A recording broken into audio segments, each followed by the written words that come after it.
So I had a situation come across my desk yesterday that really bothered me.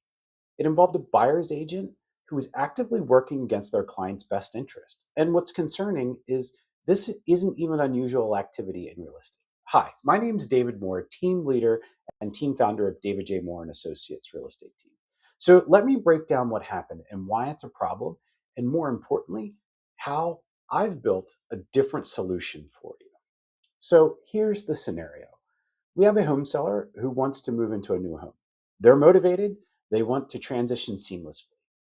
They don't want to list on the open market with inspections, appraisals, negotiations, time on market, which for their market right now is 88 days. They wanted to remove as much of the friction as possible and just move on to their new home. So they chose one of the properties I have listed, which on our properties, we have a home trade-in program that's available.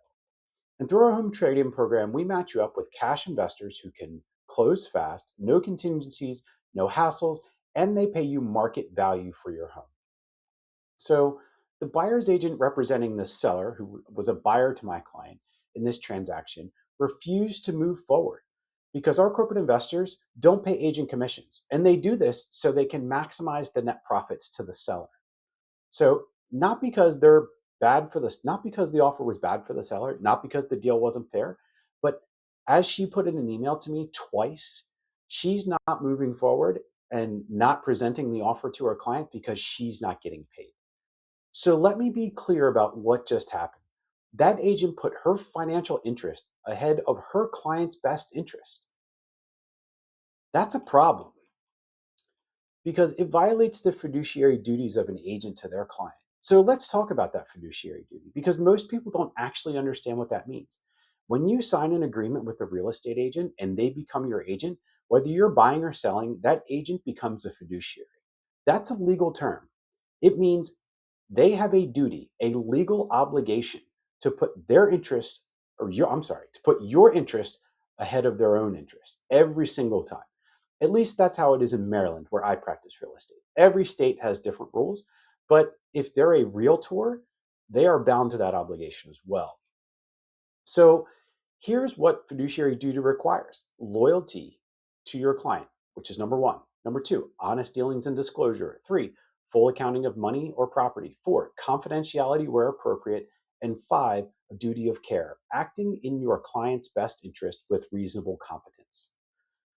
So when that buyer's agent said, I won't do this because I'm not getting paid, she was violating her fiduciary duties to her client. She was not working in her client's best interest. She put her commission check ahead of her client's end goal and what her client actually wanted. So her client, the seller, wants to move into a new home without the chaos of a traditional listing, without waiting 80 days for the house to sell. That's what that agent's clients' best interests were and what they expressed. That agent's refusal wasn't based on whether the deal was fair. It was based on the fact of whether she got paid or not. That's not just bad business, that's a breach of the fiduciary duties, and it's harming her client. So, the reality of the situation. Now, here's what people don't understand about our home trade in program or our market value cash offer program. These are not predatory buyers. They are institutional investors. They're nationwide companies who pay market value for a home. They follow the contract requirements. They close fast. There's no financing contingencies. It's all cash. And they don't ask for any seller concessions such as closing cost help or rate buy downs or anything like that. Now, if there are defects in the property after they do a home inspection, they are going to ask for repairs, or they may even just ask for a credit, just like any other buyer would. But they're not lowballing. They're not trying to steal your property. They're offering you a service, a convenience service that allows you to sell your current home and move into your new home with the least amount of hassle. And in these situations, sellers net the same amount of money as if they would put the house on the open market, but they don't have to wait 30 days, 60 days, or even 6 months, really depending on the market. And they don't have to deal with all of the negotiations from the buyers, such as closing cost help or rate buy downs or anything out of the ordinary. They and they don't have to worry about the financing contingency. These are cash buyers. They pay cash for these houses. So, from a seller's perspective, this is good. This is in their interest. And that buyer's agent, by refusing to participate because she wasn't getting paid, was literally blocking her client from accessing an option that served her client's stated goals and what her client wanted to do. That's not representation of a client, that's obstruction of the process. So, here's what concerns me about situations like this. This dynamic shows up all of the time in real estate. And it's not just with my trade in program or our market value cash offer program, it's in the day to day selling of real estate. Agents prioritize their commission over their client's actual needs. And it happens when an agent pushes a listing price too high. It's because they want a bigger commission, or they tell their seller not to lower the price, or the agent discourages negotiations because closing quicker is easier. So maybe if you're negotiating inspections or something like that, or an agent avoids an alternative solution because it doesn't fit their model and they're not getting paid. So none of this, none of that is about serving the client. It's about serving the agent's best interest. And frankly, it's why a lot of people don't trust real estate agents because they've experienced this, they've felt it.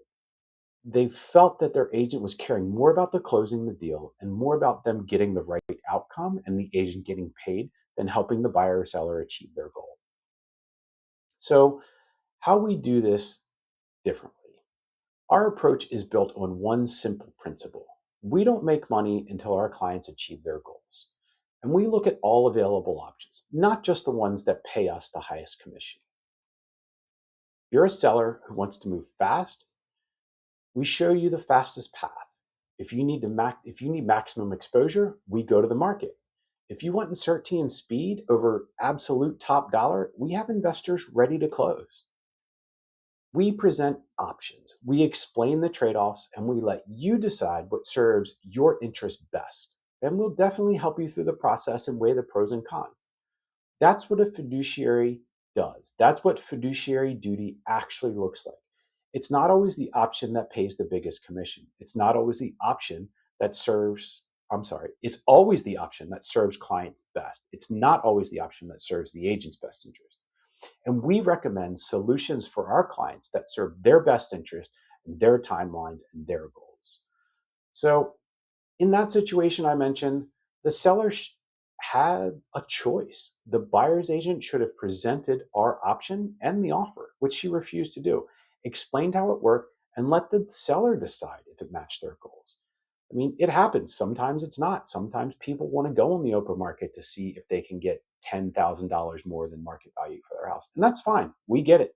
And so instead of doing that, she blocked it completely because she wasn't getting paid. That is the opposite of fiduciary duties to your client. You know, when I'm training for an Ironman, and training for Ironman has taught me something about doing things the hard way. It would be easier to cut corners, to not train in the cold like I'm doing now for Ironman Panama, which is crazy, to skip the difficult workouts to that would be convenient for me. But it wouldn't get me to the finish line in the condition I want to finish. It wouldn't help me reach my goals and it wouldn't help me reach my finish times that I'm shooting for. Real estate is the same way. It would be easier just to push the traditional listing model every time. That's the path of least resistance. That's the path everyone's comfortable with. And that's the path that everyone's used to. And that's what every agent does. But it's not always what serves the client. So we train hard, we stay disciplined, and we recommend solutions that actually work for each client based on their situation, even when that path isn't easiest for us and doesn't pay us. So if you're a seller or a buyer who has experienced this type of conflict, where an agent seemed more interested in their commission than your outcome, I want you to know there is a different way. And if you're thinking about selling, but you're not sure about the traditional listing process, or maybe you want something a little faster, or you're just curious about our market value cash offer program or how our trade in program works, I have those options. Give me a call or shoot me a text. My phone number is 410-777-5848. And if you're a fellow agent watching this, I want to challenge you. Next time you're working with a client, ask yourself, Am I recommending this solution to my client because it served my client or because it serves my commission? If the answer is the second one, you know what you need to do.